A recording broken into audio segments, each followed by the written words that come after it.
S block elements में आपके दो ग्रुप होते हैं, ग्रुप 1 एंड ग्रुप 2। ग्रुप 1 को आप एल्कली मेटल्स बोलते हैं, ग्रुप 2 को आप एल्कलाइन अर्थ मेटल्स बोलते हो, जिसमें आपको हाइड्रोजन, इसमें एल्कली मेटल नहीं होता, इसको इग्नोर करें, और स्टार्ट होता है आपका लिथियम से। सो जैसे एल्कली मेटल हो गया lithium, sodium, potassium, rubidium, caesium, francium, and similarly alkaline earth metals हो गए फ्रॉम बेरिलियम टू रेडियम। सो पहले आप एल्कली मेटल्स या ग्रुप 1 मेटल्स की बात करते हैं, उसमें जो इनका इलेक्ट्रॉनिक कन्फिग्रेशन होगा वो NS1 होता है। जैसे इसमें देखते हैं अकॉर्डिंग टू देयर, जब आप इलेक्ट्रॉनिक कन्फिग्रेशन करते हो तो इनका जो आउटर मोस्ट शेल है सब के सब में एक ही इलेक्ट्रॉन होगा। एक इलेक्ट्रॉन होने की वजह से ये बहुत इजीली अपना एक इलेक्ट्रॉन लूज कर देते हैं और एक अपना बैलेंस्ड ऑक्टेट एक्वायर कर सकते हैं। इसकी वजह से ये हाईली इलेक्ट्रोपॉजिटिव एलिमेंट्स होते हैं। इसी वजह से आयोनाइजेशन एनर्जी भी बड़ी वीक होती है। आयोनाइजेशन एनर्जी क्या है, कितनी आपको एनर्जी देनी पड़ेगी किसी मेटल को ताकि वो एक इलेक्ट्रॉन लूज कर दे। तो क्योंकि एक ही इलेक्ट्रॉन है, इसी वजह से इनकी जो आयोनाइजेशन एनर्जी है वो भी बहुत कम होती है। अब क्योंकि ये बहुत इजीली इलेक्ट्रॉन लूज कर देते हैं, आयोनाइजेशन एनर्जी कम है, इसी वजह से ये फ्री स्टेट में भी अवेलेबल नहीं होते। इस वजह से ये किसी ना किसी कंपाउंड के फॉर्म में मिलते हैं, ना कि किसी फ्री स्टेट में। बात करो आप इनकी एटॉमिक रेडियाई या आयोनिक रेडियाई की, तो जैसे कि आप इसमें ग्राफ में देखें तो एटॉमिक रेडियाई, आयोनिक रेडियाई भी दोनों सेम ही ऑर्डर फॉलो करते हैं। या लिथियम से सीजियम तक की बात करते हो तो लिथियम से सीजियम तक इनका साइज इंक्रीज होता है। सिमिलरली लिथियम आयंस यानी इनके कैटायंस की बात करोगे तो ये भी सीजियम तक बढ़ता है। एक थोड़ा सा डिफरेंस हो जाता है कि जिसमें फ्रेंशियम सीजियम से थोड़ा कम रहता है। इसको आप एक्सेप्शन की तरह देख लें, आपको पूछा जा सकता है। तो जैसे मैंने आपको बताया, क्योंकि एल्कली मेटल्स इनके आउटरमोस्ट शेल में एक ही इलेक्ट्रॉन होता है तो इनकी आयोनाइजेशन एनर्जी बहुत ही कम होती है। Ionization enthalpy from lithium to अगर सीजियम तक की बात करते हो, इनकी रेगुलर डिक्रीज होती है। एक थोड़ा सा स्लाइट डिफरेंस हो जाता है, जस्ट लाइक एटॉमिक रेडियाई की इनका इंक्रीज होता है, लेकिन लिथियम से सीडियम तक रेगुलर इनकी डिक्रीज होती है आयोनाइजेशन एंथैल्पी। अगेन जब आप हाइड्रेशन एनर्जी की बात करते हो, हाइड्रेशन एनर्जी क्या है, जैसे कोई आपका मेटल कैटायन है, फॉर एग्जांपल मैं M+ या इस केस में Na+ ले लूं, तो कितनी एंथैल्पी चेंज होगा जब ये एक जो सोडियम आयन है फॉर एग्जांपल किसी वाटर के साथ कंबाइन होगा या हाइड्रेट हो जाएगा। तो हाइड्रोजन जो एंथैल्पी है इन आयंस की, अगेन सिमिलर जो लिथियम आयन से सीजियम आयन तक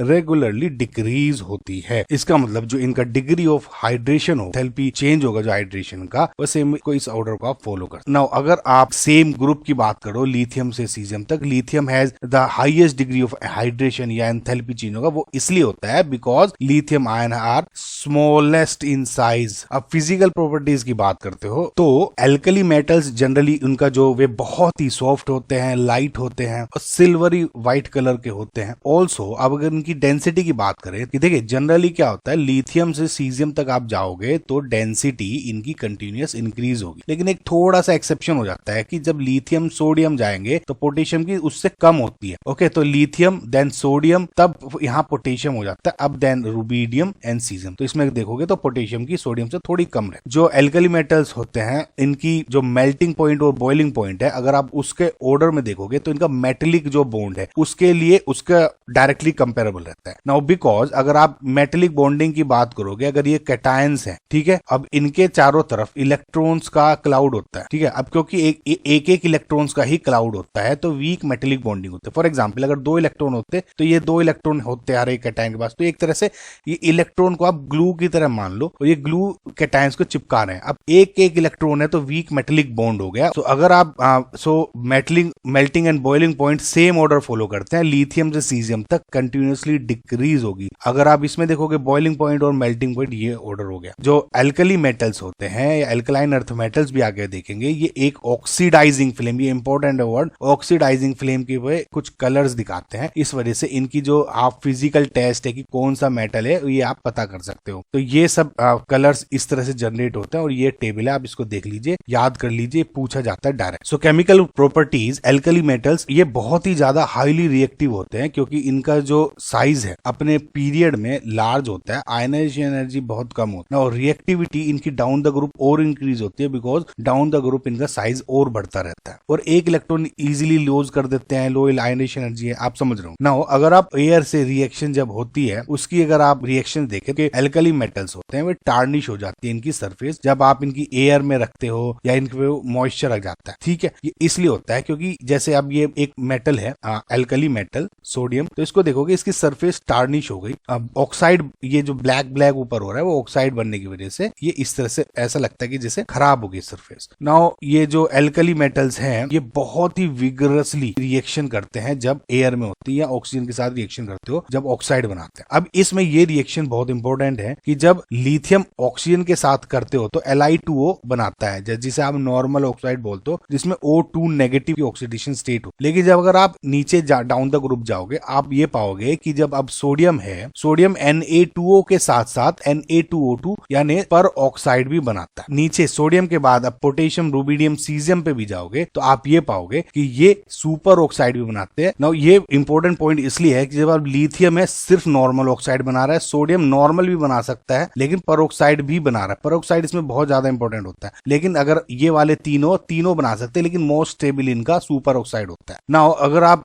जैसे देखोगे स्टेबिलिटी जो पर ऑक्साइड है या जैसे सुपर ऑक्साइड की बात कर रहे हैं तो जैसे जैसे नीचे जाते हो साइज बढ़ता रहता है। तो स्पेसिफिकली जो सुपर ऑक्साइड है साइज बड़े होने की वजह से down the group potassium, rubidium, caesium ये सुपर ऑक्साइड इजीली बनाते हैं और मोस्ट स्टेबल भी होते हैं। अगर आप इनकी सोल्यूबिलिटी या बेसिक स्ट्रेंथ की बात करते हैं तो डाउन द ग्रुप इनकी जो नॉर्मल ऑक्साइड्स की बात कर रहा हूं बिकॉज सबके सब नॉर्मल ऑक्साइड तो बनाएंगे ही, तो Li2O, Na2O, K2O down the group इनकी सोल्यूबिलिटी और basic strength down the group increase होती है। सिमिलरली जब आप स्टेबिलिटी की बात करते हो पर ऑक्साइड या सुपर ऑक्साइड्स की तो अगेन वो भी डाउन द ग्रुप बढ़ती रहती है बिकॉज साइज इंक्रीज होता जा रहा है। नाउ स्पेशल इसमें एक केस और है जब लिथियम की स्पेशली आप एयर के साथ रिएक्शन करते हो, हम बोलते हैं कि Li2O बनाएगा, दैट इज फाइन। इसके साथ साथ ये लिथियम नाइट्रोजन के साथ रिएक्शन कर लेता है एयर में और Li3N बना देता है। अब बात करें तो वाटर के साथ रिएक्शन में पहले बात आप ये देखें जब भी आप किसी एल्कली मेटल को H2O के साथ रिएक्शन करते हो तो ये मेटल हाइड्रोक्साइड बना देता है। जैसे Na है और H2O के साथ रिएक्शन कर दोगे तो NaOH और H2 गैस रिलीज होती है। अब इसमें डाउन द ग्रुप आप जब जाओगे तो इनकी रिएक्टिविटी पहली बात तो इंक्रीज होगी, ये याद रखें।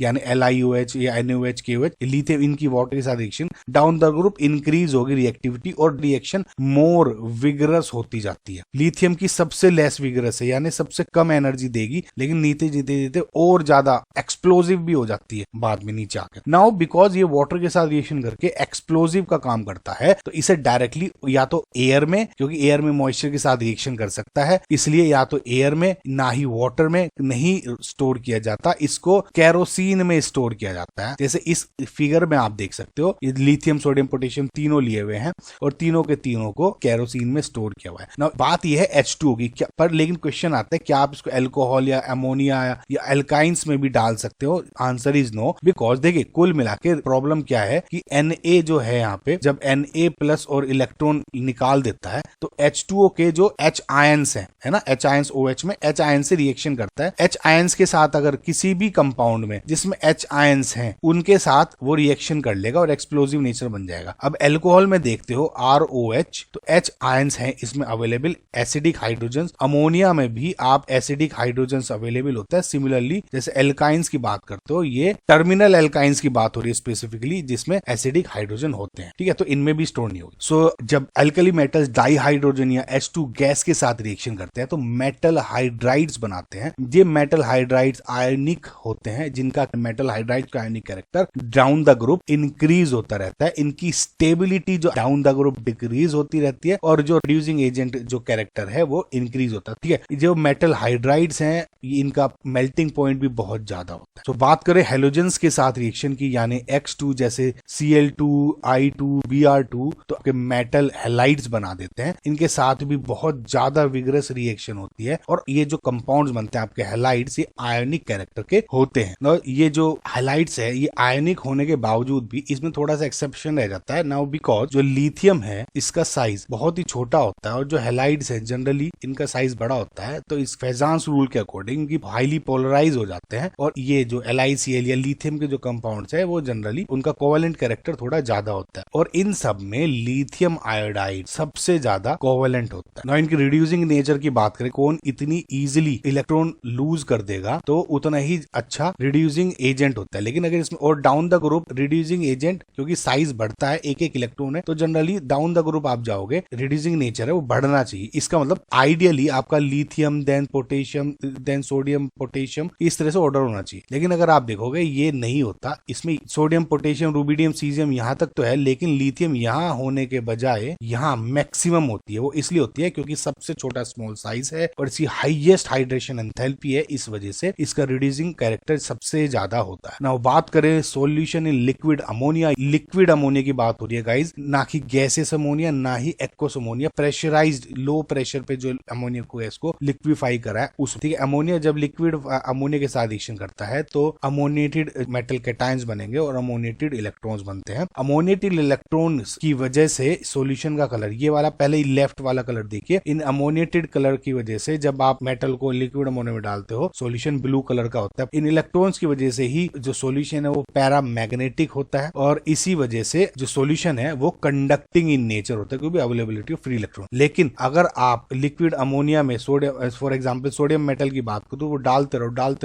रहोगे, कंसंट्रेशन इंक्रीज कर दोगे तो सॉल्यूशन ब्लू से ब्रोंज कलर की तरफ बढ़ जाता है, तो अब डायमैग्नेटिक हो जाता है। बात करें इन यूजेस की तो आई होप गाइज आप इसको स्क्रीन पे दिखा दी, एक बार आप रीडिंग कर लें और या पीडीएफ में आपको मैं मिल ही जाएगा। ना इसके कंपाउंड्स की कुछ कैरेक्टरिस्टिक्स देख लेते हैं। पहले देखते हैं ऑक्साइड्स और हाइड्रोक्साइड्स की। तो जैसे आपको बताया था लिथियम जनरली Li2O बनाता है, बहुत कम पेरोक्साइड है, इसको आप इग्नोर भी कर सकते हो, और Na2O2 कुछ सुपर ऑक्साइड बनाता है अकॉर्डिंगली दिस। तो इन मेटल ऑक्साइड्स की जब आप रिएक्शन करते हो H2 के साथ ये MOH बनाते हैं यानी hydroxide. Now based on M2 अगर H2 के साथ रिएक्शन कर रहा है तो खाली MOH बनाएगा, पर ऑक्साइड H2O के साथ रिएक्शन कर रहा है तो MOH के साथ साथ H2O2 भी निकलेगा। लेकिन अगर सुपर ऑक्साइड है वो हाइड्रो उसके साथ रिएक्शन कर रहा है तो ध्यान रखे MOH H2O2 के साथ साथ एक ऑक्सीजन गैस भी रिलीज होगी। जनरली जो ऑक्साइड्स हैं आपके पेरोक्साइड्स हैं वे कलरलेस होते हैं, लेकिन super oxides are coloured because they are paramagnetic in nature और येलो या ऑरेंज कलर के हो जाते हैं। Sodium peroxide generally oxidizing agent होता है एक अच्छा। एल्कली मेटल हैलाइड्स की बात करें तो they are crystalline solids, colourless होते हैं और हाई मेल्टिंग पॉइंट होता है इनका।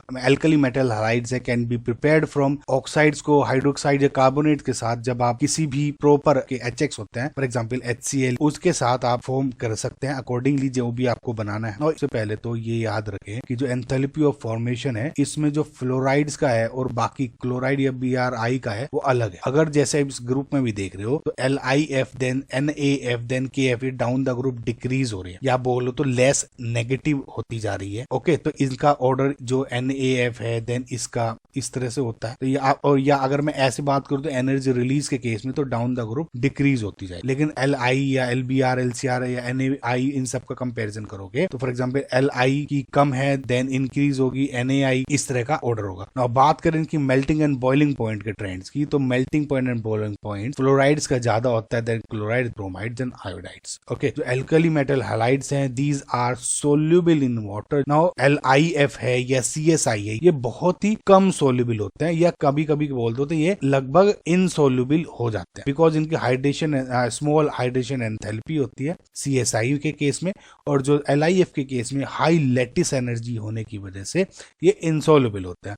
ठीक है, तो जैसे इसमें भी अगर आप ये ऑर्डर में देखोगे मैं KF की बात करूं तो KF की लैटिस एनर्जी कम है तो ऐसा ऑर्डर बन रहा है KF then NaF then LiF, समझ रहे। सिमिलरली इसके केस में बन जाएगा KCl देन ACl सिमिलरली, लेकिन अगर इस तरह की बात करें तो KF KCl KBr KI इस तरह से डिक्रीज होती है। सो बात करें इनके कार्बोनेट्स या बायकार्बोनेट्स की, जो कार्बोनेट्स हैं इनके तो जनरली बहुत ही ज्यादा थर्मली स्टेबल होते हैं एंड सोल्यूबल होते हैं इन वाटर। नाउ जब ये स्टेबिलिटी की बात करता हूं मैं, मतलब क्या हो गया कि कार्बोनेट को जब आप हीट करते हो तो वेदर दे विल डिकम्पोज और नॉट। नाउ इसमें लिथियम अलग हो जाता है और बाकी के सोडियम पोटेशियम रुबिडियम सीजियम अलग कैटेगरी में आ जाते हैं। तो Li2CO3 की बात करें तो ये नॉर्मली हाई टेम्परेचर पे डिकम्पोज हो जाता है यानी Li2O बन गया और CO2 गैस रिलीज हो गई। लेकिन ये सेम रिएक्शन आपकी Na2CO3 या K2CO3 ऐसे कंपाउंड्स के केस में नहीं दिखेगी। अगर स्टेबिलिटी बात करोगे तो हाइड्रोजन कार्बोनेट जैसे बाइकार्बोनेट्स की बात करें या कार्बोनेट्स की बात करें तो डाउन द ग्रुप इनके जो कार्बोनेट्स का ऑर्डर है या स्टेबिलिटी है वो इंक्रीज हो रही है। साथ ही साथ एक और याद रखें कि जो अलग जो नॉर्मल बाइकार्बोनेट कार्बोनेट्स हैं सब के सब ये generally are solids in nature except again lithium bicarbonate, ये सॉलिड नहीं होता। तो आपने अब तक देख ही लिया होगा इतने सारे जो डिफरेंस थे, एनोमलस बिहेवियर था लिथियम का, तो वो अंतर था कि जनरली लिथियम की जो प्रॉपर्टीज हैं वो अपने ग्रुप में नहीं कंपेरिजन होती, बल्कि जो ग्रुप 2 एलिमेंट्स हैं या जैसे उसमें मैग्नीशियम की बात करें तो उससे ज्यादा रिलेशन दिखता है। तो जैसे जो लिथियम है अपने ग्रुप में सबसे हार्डर होता है, आपको देखा होगा उसकी डेंसिटी सबसे ज्यादा थी और इसकी मेल्टिंग पॉइंट भी अपने ग्रुप में सबसे ज्यादा था। इसकी प्रॉपर्टीज बल्कि मैग्नीशियम से ज्यादा लिंक खाती है, जिसमें मैग्नीशियम अपने ग्रुप में हार्डर होता है। सिमिलरली रिएक्टिविटी की बात करें तो ये अपने ग्रुप में लीस्ट रिएक्टिव है लेकिन स्ट्रोंगेस्ट रिड्यूसिंग एजेंट होता है, जो डिफरेंस भी बहुत अंतर होता है। सिमिलरली जैसे अगर लिथियम मैग्नीशियम की बात करते हो, इनकी भी रिएक्शन जो फॉर एग्जांपल वाटर के साथ है बहुत स्लोली होता है। इनके जो जैसे ऑक्साइड या हाइड्रोक्साइड्स हैं लिथियम, इनके भी थोड़े से कम सोल्यूबल होते हैं और ये इजीली, जैसा आपको बताया था, इनके ऑक्साइड या हाइड्रोक्साइड इजीली डिकम्पोज हो जाते हैं। सिमिलरली जो मैग्नीशियम के भी हैं या लिथियम के, इनके भी डिकम्पोज हो जाते हैं। तो यानी लिथियम अपने ग्रुप के बजाय रिलेशन नहीं रख रहा है, डायगोनल रिलेशन रख रहा है मैग्नीशियम के साथ। तो लिथियम जैसा आपको बताया Li2O बनाता है और Li3N बनाता है ऑक्सीजन के साथ रिएक्शन करने पे, जो कि अदर आपके कंपाउंड नहीं बनाते। लेकिन इसमें मैग्नीशियम भी अपने ग्रुप में जो ये नाइट्राइड है वो बनाता है, करेक्ट, जो कि ग्रुप में नहीं बनाते इसके। तो सिमिलरली LiCl की हाइड्रेशन एनर्जी ज्यादा होने की वजह से ये बहुत इजीली हाइड्रेट हो जाता है, जो कि अदर अल्कली मेटल्स इजीली नहीं होते। सिमिलरली मैग्नीशियम की भी यही प्रॉपर्टीज है। नाउ लिथियम जैसे बताया कि does not form solid hydrogen carbonates, लेकिन दूसरे जो अल्कली मेटल्स हैं वे सॉलिड बनाते हैं और इजीली जो इनके कार्बोनेट्स हैं वो इजीली डिकम्पोज लिथियम का हो जाता है, बाकी के नहीं होते। लेकिन जो लिथियम मैग्नीशियम के हैं वे इजीली डिकम्पोज हो जाते हैं, तो अगेन CO2 गैस रिलीज करता है, तो सेम है। तो अगेन बोथ जो LiCl है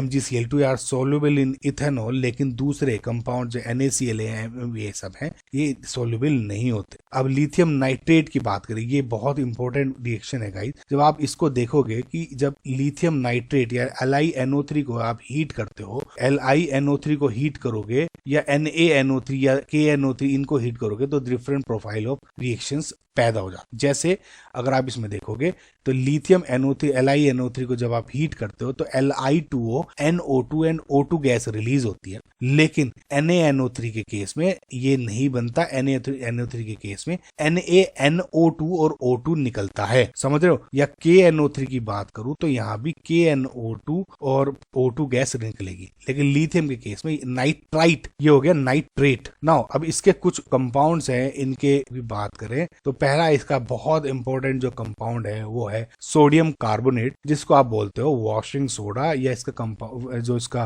प्रोडक्ट है Na2CO3 या .10H2 है। सो हाइड्रेटेड सोडियम कार्बोनेट को आप वॉशिंग सोडा बोलते हो। सो इसकी जो प्रिपरेशन होती है उसको बोलते हैं सोल्वे प्रोसेस, और इस सोल्वे प्रोसेस में बेसिकली आप कर क्या रहे हो कि अमोनिया से आप अमोनियम हाइड्रोजन कार्बोनेट बनाना है, ठीक है। सबसे पहले जो मेन प्रोसेस है इसका, तो अमोनिया में जब H2O और CO2 गैस पास करते हो तो अमोनियम कार्बोनेट बनता है। इस अमोनियम कार्बोनेट के साथ अगेन सेम कंपाउंड H2 और CO2 फिर से रिएक्ट करते हैं और अमोनियम बाइकार्बोनेट बना देते हैं, जिसको आप अमोनियम हाइड्रोजन कार्बोनेट भी बोलते हैं। अगर जब ये अमोनियम हाइड्रोजन कार्बोनेट NaCl के साथ रिएक्शन करता है, अब दो कंपाउंड बनता है। तो पहला तो बनता है NH4Cl और दूसरा बन गया NaHCO3। तो ये कंबाइन हो गए और ये वाले इसके साथ कंबाइन हो। नाउ अगर आप यहां तक आ गए तो अब समझिए इसकी दो रिएक्शन है। जो अमोनियम हाइड्रोजन कार्बोनेट है वो ये रिएक्शन प्रोफाइल देगा, अमोनियम इसको ये प्रोफाइल देगा। तो अमोनियम हाइड्रोजन कार्बोनेट जो हमारा है उसको अगेन जब आप हीट करते हो सोडियम कार्बोनेट बनता है प्लस CO2 एंड H2O, ये Na2CO3 हाइड्रेशन करने के बाद आपका वॉशिंग सोडा बना देता है। नाउ जो NH4Cl है इसके अगर आप रिएक्शन करोगे कैल्शियम हाइड्रोक्साइड के साथ तो जो आपका NH3 और अमोनिया है या अमोनिया है आपको रिकवर हो जाता है फिर से, समझ रहे। तो रीयूजेबल है अमोनिया इसमें। तो जैसा अभी हमने देखा तो वॉशिंग सोडा क्या बोलते हैं, सोडियम कार्बोनेट डेकाहाइड्रेट, तो डेकाहाइड्रेट्स हैं इसमें। लेकिन जब आप इसको हीट करते हो तो स्लोली इसमें जो इनका हाइड्रेशन है या हाइड्रेट है वो डिक्रीज हो जाते रहते हैं। जैसे अब तक 375 केल्विन तक अगर आप हीट करोगे तो 9H2O निकल के एक थोड़ा सा हाइड्रेट फिर भी रह गया, इसको फर्दर हीट करने के बाद पूरा डिहाइड्रेट हो जाएगा। अगेन जो एक कार्बोनेट आयन है आपका जैसे Na2CO3 है, इसको अगर आप H2O के साथ रिएक्शन कर देते हो तो आपका बन जाता है NaHCO3 यानी सोडियम कार्बोनेट। तो कार्बोनेट आयन आपका बाइकार्बोनेट में कन्वर्ट हो जाता है जब H2O में आप डालते हो। इस यूजेस है, आप इसका स्क्रीनशॉट ले लीजिए, आपको एक बार देख लेना। नाउ फर्दर कंपाउंड आता है NaOH या जिसको आप बोलते हो caustic soda. Now caustic soda या NaOH आपको कमर्शियली इलेक्ट्रोलाइसिस के थ्रू होता है, इलेक्ट्रोलाइसिस सोडियम क्लोराइड या जिसको आप ब्राइन सॉल्यूशन भी बोलते हो, और इस प्रोसेस जो इलेक्ट्रोलाइटिक सेल है उसका नाम होता है कैस्टनर केल्नर सेल। सो बेसिकली इसमें क्या है कि आपकी मरकरी की कैथोड होगी और जो आपकी एनोड होती है वो कार्बन की होती है। नाउ इसमें सॉल्यूशन में आपने ब्राइन सॉल्यूशन ले ही लिया है, तो अब रिएक्शन क्या होती है कि जो कैथोड है, कैथोड के ऊपर अमलगम है, सोडियम अमलगम, वो हो जाता है और Na++ इलेक्ट्रॉन रिएक्शन करके, क्योंकि मरकरी की कैथोड है आपकी, वो जिंक सोडियम अमलगम बना देता है। एनोड पे जो Cl- थे इसके, वो इलेक्ट्रॉन इसको दे ऑक्सीडेशन करा के इसका क्लोरीन गैस निकाल दे। ठीक है, नाउ अगेन जो सोडियम अमलगम बना, इसको आप देखोगे तो वाटर के साथ रिएक्शन करके फर्दर ये जिंक, पहले क्या था सोडियम मरकरी अमलगम था, इसको जब आप वाटर के साथ रिएक्शन करोगे तो NaOH में बन गया, मरकरी अलग हो गया और H2 गैस इज रिलीज्ड। ठीक है, तो इस बात को और ध्यान रखें, जब NaOH को आप CO2 के साथ रिएक्शन करते हो तो NO2CO3 निकलती है। इस बात को आप जरूर ध्यान रखिए, क्वेश्चन कभी भी पूछा जा सकता है। नाउ गाइस बात करें हम बेकिंग सोडा की, जिसको आप सोडियम बाइकार्बोनेट बोलते हो या सोडियम हाइड्रोजन कार्बोनेट, तो ये वही बेकिंग सोडा है जो जनरली आपके घरों में यूज होता है। ना होता क्या है बेसिकली, फॉर एग्जांपल आप पिज्जा डो बनाते हो या आपने कहीं भी बेकिंग सोडा डालते हो, जैसे आपके यहाँ भटूरे या जो भी एक खाने का सामान बनता है, तो आप देखो उसमें बेकिंग सोडा जब डलता है तो कुछ टाइम के बाद उसमें बबल्स बनने शुरू हो जाते हैं आपके डो में और फ्लफी हो जाता है। वो इसलिए होता है because of the generation of CO2, क्योंकि बेकिंग जो सोडा है वो डिकम्पोज हो जाता है और कार्बन डाइऑक्साइड रिलीज करता है। ना बात करें इसकी प्रिपरेशन की, तो जब आप सोडियम कार्बोनेट को कार्बन डाइऑक्साइड के थ्रू पास करते हो और H2O अवेलेबल हो उसमें, तो सोडियम हाइड्रोजन कार्बोनेट बनता है। अगेन ये एंटीसेप्टिक्स में काम आ जाता है और फायर एक्सटिंग्विशर में यूज होता है, तो ये जरूर याद रखना, ये क्वेश्चन पूछा गया था बहुत बार। बायोलॉजिकल इंपोर्टेंस इसकी गाइज आप एक बार देख लेना, आप इसको बहुत इंपॉर्टेंट है, ये थोड़ा सा वन लाइनर्स है लेकिन जरूरी है। सो बात करें अब एल्कालाइन अर्थ मेटल्स की, सेम टू सेम गाइज, ये ग्रुप 2 के एलिमेंट्स है। NS2 यानी आउटर मोस्ट शेल में इनके 2 इलेक्ट्रॉन होते हैं, जैसे आपके एल्कली मेटल में 1 होता था, इसमें 2 होते हैं। ये भी आयनिक होते हैं लेकिन स्मॉलर होते हैं साइज में देन एल्कली मेटल्स। ठीक है, आयनिक होते हैं सिमिलर टू एल्कली। नाउ अगर आप बात करो एटॉमिक रेडियस की, ये सेम ट्रेंड वही फॉलो करते हैं कि मैग्नीशियम से जब आप रेडियम तक जाओ, बेरिलियम से जब आप मैग्नीशियम रेडियम तक जाओ, तो इनका जो साइज है वो इंक्रीज होता जाता है जस्ट लाइक सोडियम। लेकिन आपने देखा सेम पीरियड में जो साइज है मैग्नीशियम का कम है,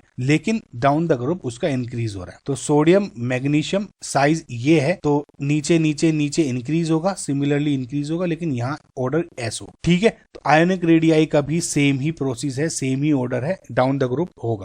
अगेन जब आपकी आयनाइजेशन एनर्जी की बात करते हो, सेम प्रोसेस, आयनाइजेशन एनर्जी भी जो डाउन द ग्रुप है वो डिक्रीज होगी, बिकॉज साइज बढ़ने की वजह से उसका जो अट्रैक्शन है आउटर मोस्ट इलेक्ट्रॉन्स का वो थोड़ा कम है। ये फर्स्ट आयनाइजेशन एंथैल्पी की बात हो रही है गाइस। ठीक है, now first ionization enthalpy down the group decrease होती जा रही है, लेकिन फर्स्ट आयनाइजेशन एंथैल्पी मैग्नीशियम की या एल्कालाइन अर्थ मेटल्स की फर्स्ट आयनाइजेशन एंथैल्पी जो सोडियम की है उससे ज्यादा है। यानी जो एनर्जी रिक्वायर होगी यहाँ आने में, तो Mg को जब Mg प्लस करोगे प्लस 1 इलेक्ट्रॉन, तो अगर इसमें देखोगे तो इसके केस में ज्यादा एनर्जी रिक्वायर होगी। नाउ बात करें सेकंड आयनाइजेशन एंथैल्पीज की, तो इसमें अगर आप देखोगे तो first ionization enthalpy generally down the group obviously decrease हो रही है। सिमिलरली जब Be प्लस में दूसरा इलेक्ट्रॉन आप निकालते हो तो Be2 प्लस बनाओगे या इलेक्ट्रॉन एक और निकालोगे, तो वो जो एनर्जी एनर्जी रिक्वायर होगी वो ज्यादा होगी, समझे। तो डाउन द ग्रुप डिक्रीज हो रही है, लेकिन इसके केस में इंक्रीज ज्यादा है, ठीक है। So second ionization enthalpy of alkaline earth metals are smaller those of corresponding alkali metal, यानी जो सेकंड है, यानी जब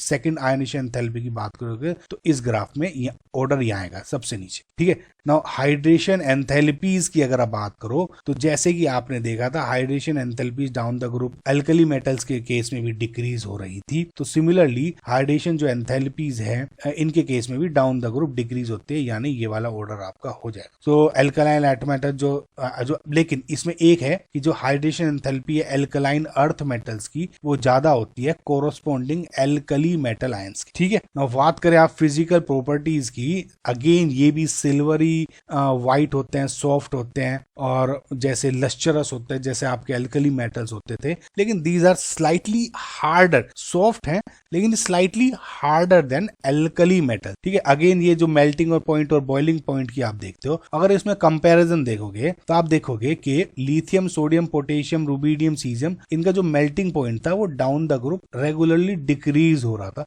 लेकिन यहीं पे इस केस में जो एल्कलाइन अर्थ मेटल है इस केस में ये बहुत अच्छा एक एक्सेप्शन हो जाता है कि जो बेरिलियम है, ऑब्वियसली देखिए बेरिलियम, मैग्नीशियम ये करूँ तो डाउन द ग्रुप डिक्रीज ही हो रहा है, लेकिन एक ये हो जाता है कि ग्रुप में मैग्नीशियम की सबसे कम होगी, यानी बेरिलियम हो रहा है, फिर जब इसकी मैग्नीशियम बेरिलियम सबसे ज्यादा है, देन कैल्शियम हो गया, देन स्ट्रोंशियम हो गया, देन बेरियम हो गया, मैग्नीशियम सबसे नीचे मान लिया। अगर कभी कभी इस तरह से क्वेश्चन आ गया BeMgCl तो इसमें Mg आप सबसे कम हो जाए, ठीक है। अगेन जब बॉइलिंग पॉइंट की बात करते तो बॉइलिंग पॉइंट में भी थोड़ा सा सेम ऑर्डर हो जाता है। आप इसको देखिए, बेरिलियम का बॉइलिंग पॉइंट सबसे ज्यादा है, मैग्नीशियम का सबसे कम है, उसके बाद सेम जो ऑर्डर है डिक्रीज हो रहा है। Just like alkali metals, alkaline earth metals भी पॉजिटिव फ्लेम टेस्ट देते हैं, यानी जो आप ऑक्सीडाइजिंग फ्लेम के पास इनके एक प्लेटिनियम वायर पे इन मेटल कलर्स को आप डालोगे तो एक कैरेक्टरिस्टिक फ्लेम देते हैं। ऑक्सीडाइजिंग फ्लेम में ये कलर आप जरूर याद रखें, ठीक है। बात करते हैं इनकी केमिकल प्रॉपर्टीज की, जो इनकी रिएक्शन होती है एयर एंड वाटर के साथ। तो जैसे बेरिलियम, मैग्नीशियम है, वे जनरली ऑक्सीजन या वाटर के साथ रिएक्शन नहीं करते एक हद के बाद, क्योंकि इनकी जो सरफेस है इनके ऊपर ऑक्साइड की फिल्म बन जाती है और एक छोटी सी लेयर बन जाती है इनकी सरफेस पे और ये इनर्ट हो जाते हैं। लेकिन अगर इनको आप पाउडर फॉर्म में करोगे, पाउडर फॉर्म करने के बाद आप देखोगे कि ये ऑक्सीजन के साथ या एयर के साथ रिएक्शन बहुत अच्छी तरह से करते हैं। इनफैक्ट जब डाउन द ग्रुप करते हो इनकी रिएक्टिविटी इंक्रीज होती है। नाउ आपने एक बात नोट करी होगी, जस्ट लाइक Li एयर के साथ Li2O और Li3N बना रहा था, तो इस केस में भी BeO और Be3 नाइट्राइड भी बन रहा है। इनफैक्ट नाइट्राइड इसमें सब के सब नाइट्राइड बनाते हैं, लेकिन एल्कली मेटल्स में सिर्फ Li3N बनाता है, ठीक है। और हेलोजन के साथ रिएक्टिविटी की बात करें तो सेम सिमिलर है, MX2 बनाएगा, फ्लोरीन, क्लोरीन, ब्रोमीन, आयोडीन कुछ भी हो सकता है। इसमें एक चीज पॉइंट आप जरूर याद रखें कि जो BeF2 है, बेरिलियम F2, वो इजिली अगर आप कमर्शियली वायबल एक सॉल्यूशन देखें तो अमोनियम ये BeF2 है जो NH4 ट्वाइस BeF4, इसके थ्रू आप BeF2 बनाएंगे तो बहुत इजीली बन जाएगा। लेकिन BeCl2 नॉर्मली आपके जो थर्मल डिकम्पोजिशन है या आपके जो नॉर्मल ऑक्साइड्स है उनके थ्रू बनाया जा सकता है। रिएक्टिविटी आप हाइड्रोजन की बात करें, अगेन दीज फॉर्म जो कॉरस्पॉन्डिंग मेटल हाइड्राइड्स, ठीक है, यानी मेटल की रिएक्शन करोगे आप H2 के साथ और यहाँ पे MH2 बना दे, यानी Mg है तो यह MgH2 ऑब्वियसली। लेकिन नाउ इसमें एक चीज और है कि जो BeH2 है यानी बेरिलियम हाइड्राइड, ये प्रिपेयर किया जा सकता है लिथियम एल्यूमिनियम हाइड्राइड से भी। जब बेरिलियम BeCl2 को यानी इसका हैलाइड है उसको लिथियम एल्यूमिनियम हाइड्राइड से रिएक्शन करते हो तो ये रिएक्शन होती है और हाइड्राइड इसका बन जाता है। अगेन रिएक्टिविटी टुवर्ड्स एसिड्स की बात करते हो तो सेम वही है गाइस, क्योंकि जब मेटल Mg के साथ अगर HCl के साथ रिएक्शन कर रहे हो तो ये कोरोस्पोंडिंग हैलाइड बना देता है और releasing H2 gas, H2 gas is release हो रहा है। Now similar to alkali metals, because alkali metals भी अच्छे रिड्यूसिंग नेचर रखते थे, तो alkaline earth metal reducing character रहते हैं और वो इसलिए होता है क्योंकि जो इनकी आयनाइजेशन एनर्जी थोड़ी कम होती है, slightly higher than alkali metal, इसी वजह से इनकी जो रिड्यूसिंग नेचर होती है कम होती है एल्कली मेटल्स की। नाउ जस्ट लाइक जो लिथियम था उसका बहुत ज्यादा अच्छा रिड्यूसिंग कैरेक्टर होता था उसका, क्योंकि उसकी हाइड्रेशन एंथैल्पी ज्यादा थी, तो सेम केस में सेम ही लॉजिक आपका बेरिलियम के केस में भी है कि जो अपने ग्रुप में बेरिलियम है वो सबसे ज्यादा अच्छा स्ट्रॉन्ग रिड्यूसिंग एजेंट हो जाता है, ठीक है। अगेन सोल्यूबल जो इनका सॉल्यूशन की बात करें, लिक्विड अमोनियम अमोनियम है, तो जो सेम कैरेक्टरिस्टिक्स थी एल्कली मेटल्स के केस में कि अमोनिया के साथ रिएक्शन करेगा, solvated ammoniated cations and solvated ammoniated electrons बनाएंगे, तो वही होता है। अगेन उस केस में ब्लू थोड़ा सा ब्लूइश सॉल्यूशन था because of presence of this electron, conducting nature है, पैरामैग्नेटिक नेचर होता था। सेम इसके केस में इसमें थोड़ा डीप ब्लू ब्लैक सॉल्यूशन बन जाता है। ठीक है, आप आई होप आप ये यूजेस तो जरूर खुद से देख लेंगे। जब आप बात करें इनकी जनरल कैरेक्टरिस्टिक्स इनके कंपाउंड्स की, सो ऑक्साइड एंड जो हाइड्रोक्साइड्स है सेम जैसे आपके नॉर्मल ऑक्साइड्स बनते हैं एल्कली मेटल्स के केस में, इस केस में भी इनके नॉर्मल ऑक्साइड्स बनते हैं, यानी एमजी अगर ऑक्सीजन के साथ रिएक्शन कर रही है तो एमजीओ बनाता है। लेकिन इसमें अगर आप देखोगे तो ये सब के सब जो ऑक्साइड्स हैं सब कुछ हैं ये आयनिक होते हैं, लेकिन इसमें जो बेरिलियम ऑक्साइड है वो थोड़ा कोवेलेंट होता है। और एक चीज आप देखिए, जो ये मेटल ऑक्साइड्स हैं या मेटल हाइड्रोक्साइड्स बनते हैं इनके, ये सब के सब बेसिक कैरेक्टर होते हैं जब एल्कलीन अर्थ मेटल्स की बात कर रहा हूं। और बेसिसिटी इनकी ऑक्साइड्स की हाइड्रोक्साइड्स की डाउन द ग्रुप इंक्रीज होती है। नाउ इस एक चीज और ध्यान रखें, जो बेरिलियम ऑक्साइड है वो एम्फोटेरिक कैरेक्टर होता है। एम्फोटेरिक मतलब क्या हो गया कि it can either both react with acids और रिएक्ट विद बेस आल्सो। लेकिन क्योंकि बाकी के जो मेटल ऑक्साइड्स हैं वे सिर्फ और सिर्फ बेसिक है तो एसिड के साथ ही रिएक्शन करेंगे। ठीक है, तो जैसे आप देखो भी ये हाइड्रोक्साइड है, OH नेगेटिव के साथ साथ इसके ये बेरिलिएट आयन बना रहा है, सिमिलरली इसने एसिड के साथ साथ भी रिएक्शन करना। नाउ जब इनकी बेसिक कैरेक्टर या सोल्युबिलिटी या स्टेबिलिटी की बात कर रहा हूँ, स्टेबिलिटी की और बेसिक कैरेक्टर की डाउन द ग्रुप इन दोनों की इंक्रीज हो रही है। लेकिन जब आप इनके कंपैरिजन करते हैं कोरोस्पोंडिंग एल्कली मेटल के साथ, उनकी स्टेबिलिटी और बेसिसिटी उनके कंपैरिजन में इनकी कम होती है। ठीक है, ना बात करें आप हैलाइड्स की, तो जैसे बेरिलियम हैलाइड्स होते हैं के अलावा सबके सब जो आपके हैलाइड्स है जैसे Mg के हो गए वगैरह वगैरह, ये सब आयोनिक होते हैं। ठीक है, बेरिलियम हैलाइड से कोवेलेंट कैरेक्टर का होता है और ये सोल्यूबल होता है in organic solvents also. BeCl2 का स्ट्रक्चर इस टाइप का है और ये सॉलिड स्टेट में बात है। चेन स्ट्रक्चर जब सॉलिड स्टेट में है तो चेन स्ट्रक्चर होता है BeCl2 का, ऑन द प्लेन है, अबव द प्लेन है। ठीक है, नाउ जैसा आपने देखा कि ये सॉलिड स्टेट में तब स्ट्रक्चर में है, लेकिन फर्दर जैसे इसकी आप हीट करते रहोगे यानी सॉलिड स्टेट से आप इसको वेपर फेज में जाओगे तो देखोगे एक चेन स्ट्रक्चर के बजाय ये अब डाइमर की फॉर्म में बन जाएगा और उसको क्लोरो ब्रिज्ड डाइमर बन जाता है। फर्दर इसको करोगे तो BeCl2 उसका एक मोनोमर में बन जाता है। डाउन द ग्रुप आप देखते हैं तो इनका जो हाइड्रेट्स हैं वो डिक्रीज भी हो जाते हैं, जैसे आप इसको देख रहे हो कि MgCl2 8H2O के साथ कंबाइन कर सकता है, लेकिन यहाँ पे डाउन द ग्रुप जो नंबर है वो डिक्रीज होता जा रहा है। ठीक है, समझ में आया। जो फ्लोराइड्स है इनके केस में, एल्कलाइन अर्थ मेटल के केस में फ्लोराइड्स है हाई लैटिस एनर्जी रखते हैं लेकिन लो उनके लेस सोल्यूबल क्लोराइड्स बना। ठीक है, अब बात करें इनके कार्बोनेट्स की और सल्फेट्स की। ना कार्बोनेट्स जनरली इनसोल्यूबल होते हैं इन वाटर में और इनको प्रेसिपिटेट किया जा सकता है। इनके जैसे MgCO3 को अगर आप प्रेसिपिटेट करने हैं तो इसमें आप सोडियम कार्बोनेट या अमोनियम कार्बोनेट अगर डाल दोगे तो ये प्रेसिपिटेट हो जाएंगे। सोल्यूबिलिटी है इनकी डिक्रीज होती है जैसे जैसे डाउन द ग्रुप आप जाते हो, यानी solubility of MgCO3 is greater than calcium carbonate and then further down the group. इनकी ये जो बेसिकली सबके सब हीट करने पे डिकम्पोज हो जाते हैं। जैसे आपने देखा होगा एल्कली मेटल्स के केस में सिर्फ और सिर्फ लिथियम कार्बोनेट डिकम्पोज होता था, इसी केस में सबका सब पूरा का पूरा ग्रुप डिकम्पोज हो जाएगा। और जो अगेन जो थर्मल स्टेबिलिटी है इनकी कार्बोनेट्स की इंक्रीज हो जाती है down the group as size of cation increase हो जाता है। समझ में आपको सोल्यूबिलिटी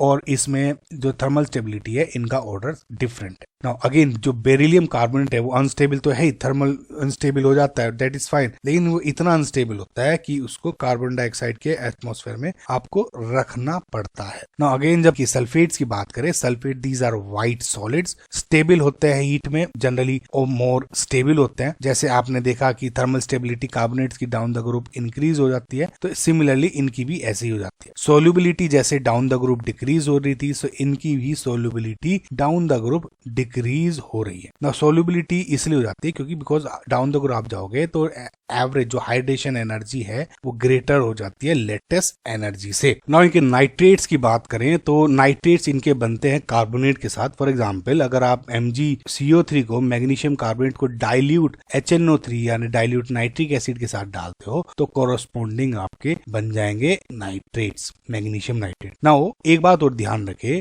जैसे जैसे डाउन द ग्रुप आप जाओगे तो जो इनका क्रिस्टलाइजेशन है या इनका कहूँ तो जो हाइड्रेट बनने की पावर है वो इंक्रीज, स्पेशली नाइट्रेट्स की बात कर रहा हूँ मैं, तो वो इंक्रीज होती है। वो इसलिए होते हैं डाउन द ग्रुप जो टेंडेंसी है टू फॉर्म हाइड्रेट्स वो इंक्रीज हो जाती है, क्योंकि और एंथैल्पी है जो इनकी एवरेज डिक्रीज होती है। ठीक है ना, एक बात आप याद रखें, बेरियम जैसे नाइट्रेट है वो एनहाइड्रस होता है और मैग्नीशियम नाइट्रेट वो हाइड्रेट हो जाता है। इनफैक्ट जो 6H2 के साथ जो इस बात को प्रूव कर रहे हैं। बात करें इनकी स्टेबिलिटी की नाइट्रेट्स की, तो आपको याद होगा मैंने बताया था जैसे Li2, जैसे आपके LiNO3 था उसको आपने हीट करा था तो उसके केस में सिर्फ और सिर्फ Li2O प्लस NO2 पर O2 गैस निकली थी, अनलाइक NaNO3 के जिसमें आपका NaNO2 बना था। Correct, same to same case इसमें भी होता है। पूरा का पूरा ग्रुप LiNO3 जो नाइट्रेट था, लिथियम नाइट्रेट, वो वाला रिएक्शन प्रोफाइल देता है, यानी corresponding oxide, nitrogen dioxide gas and O2 gas. ठीक है, तो सिमिलरली अगर आप इनके लैटिस एनर्जी की बात करें तो